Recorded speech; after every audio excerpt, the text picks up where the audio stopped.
আসসালামু আলাইকুম। এই মুহূর্তে আমি দাঁড়িয়ে আছি পিরোজপুর জেলা শাখার ছাত্র শিবিরের সাথীর সাথে। তো আমি এখন তার কাছে কিছু জানতে চাই। সেটা হচ্ছে, অনেকে মনে করে, সমাজের কিছু লোক আছে যারা মনে করে যে যদি ছাত্র শিবিরের সমর্থনে এবং জামাতরা যদি ক্ষমতায় আসে তাহলে নারীদের বস্তাবন্দি করে রাখা হবে এবং দেশের যে শিল্প সংস্কৃতি আছে এইটাকে খর্ব করা হবে, গান বাজনা করতে দেওয়া যাবে না। এই বিষয়ে তারা বিভিন্ন বিভিন্ন মত প্রকাশ করে।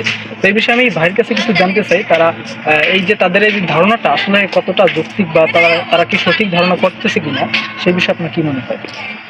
আসসালামু আলাইকুম। ধন্যবাদ শাওনকে আমার কাছ থেকে মতামত নেওয়ার জন্য। আসলে বাংলাদেশ জামাত ইসলামের আমিরে জামাত ডাক্তার শফিকুর রহমান তিনি তো বলেই দিয়েছে, জামাত ইসলাম ক্ষমতা আসে নারীদের সর্বোচ্চ নিরাপত্তা দেওয়া হবে, তাদের সর্বোচ্চ কর্মসংস্থান ব্যবস্থা করে দেওয়া হবে। যেখানে নারীরা বিভিন্ন শিল্প কলকারখানায় 8 ঘন্টা ডিউটি, সেখানে জামাত ইসলাম ক্ষমতা আসে 3 ঘন্টা কমে 5 ঘন্টা করে নেওয়া হবে। আর নারীরা তাদের স্বাধীন মতো চলাফেরা করবে, এটা বরাবরই আমাদের জামাতের আমরা ক্লিয়ার করেছেন। তাছাড়া বাউফল এমপি প্রার্থী ডাক্তার শফিকুল ইসলাম মাসুদ, সে ওই জায়গায় নারীদের জন্য কয়েক হাজার সেলাই মেশিন হুম। নারীদের জন্য দিয়েছে কর্মসংস্থানের জন্য। যেটা আমরা নিউজেও দেখছি। তো আর কি যারা আর কি যে বিভ্রান্ত ছড়ায় এরকম যে জামাত ইসলাম আসলে নারীরা বন্দী থাকবে, এটা সম্পূর্ণ একটা ভুল ধারণা।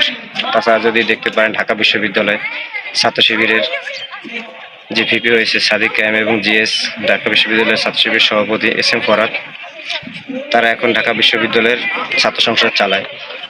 তাদের কার্যক্রম দেখলেই বোঝা যায় যে তারা নারীদেরকে গৃহবন্দী করে রাখতেছে নাকি নারীদের সুযোগ দিচ্ছে।